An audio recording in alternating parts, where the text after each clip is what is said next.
Hello everyone. This is Sanjay Verma, and I'm a multiplayer games developer. So I develop multiplayer games using Unreal Engine. Currently, I'm developing a multiplayer game called Get Out, where you can go with your friends and you can have an amazing horror experience where you need to escape from village while a psycho is trying to kill you. So that's not an ideal experience to be in, but it's an ideal experience for a mobile.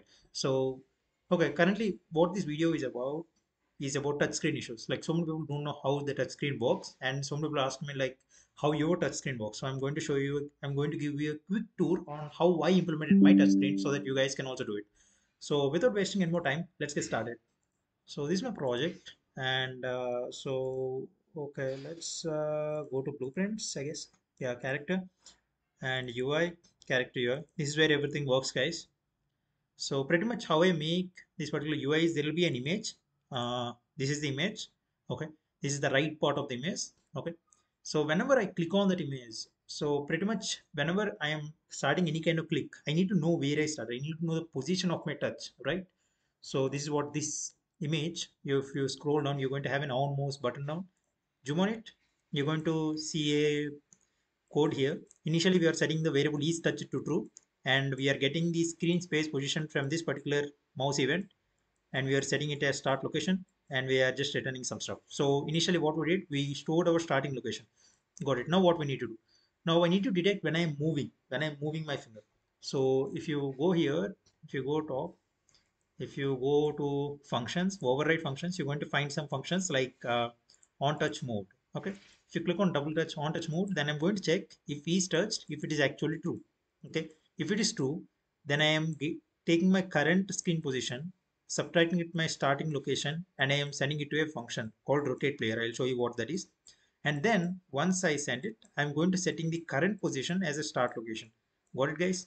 You need to be extremely careful because you need to set this one because your this function will get calculated each and every single frame. So you need to have the latest your latest screen position as start location. That is why we do it. Okay. Okay. On touch start is exactly same. You're going to set e touch to true, and you're going to get the latest screen position, and you're going to setting it as start location. If you look at on touch ended is where I'm just going to set each touch to false. That's it. Okay, let's go for on touch mode. Here you are setting as rotate player. So pretty simple. Go to character and we'll go to a character, and we're going to say rotate, even rotate player. So it's pretty simple. You're going to take the difference and you're going to subtract some threshold. For me, the threshold is 12.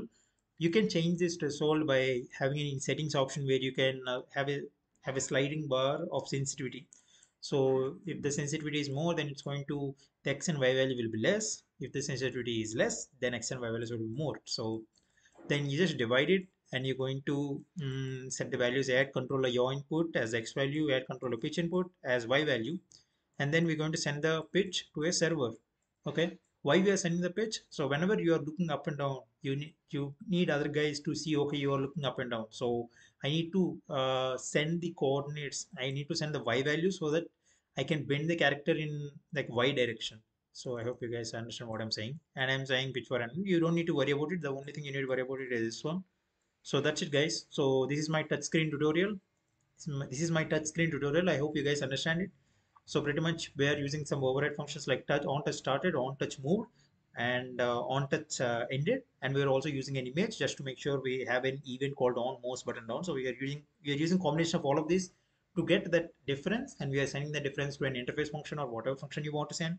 And we'll just divide this x and y values by a threshold. Threshold is nothing but sensitivity. You can change it within a settings menu as well, and you're just setting add controller your input and controller picture input. So that's the entire touch input, guys. I don't change anything else. That's my touch input for all of my games. I hope you guys like my video. If you like my video, please subscribe, and if you like horror multiplayer games, check out the game that I'm making currently, which is called Get Out. It's a horror multiplayer game where you are inside a village with your friends and you need to escape from a psycho that is trying to kill you. So I hope you guys enjoy that game as well. Let me know how you guys enjoy the game. Okay, thank you so much guys for watching the video. Bye.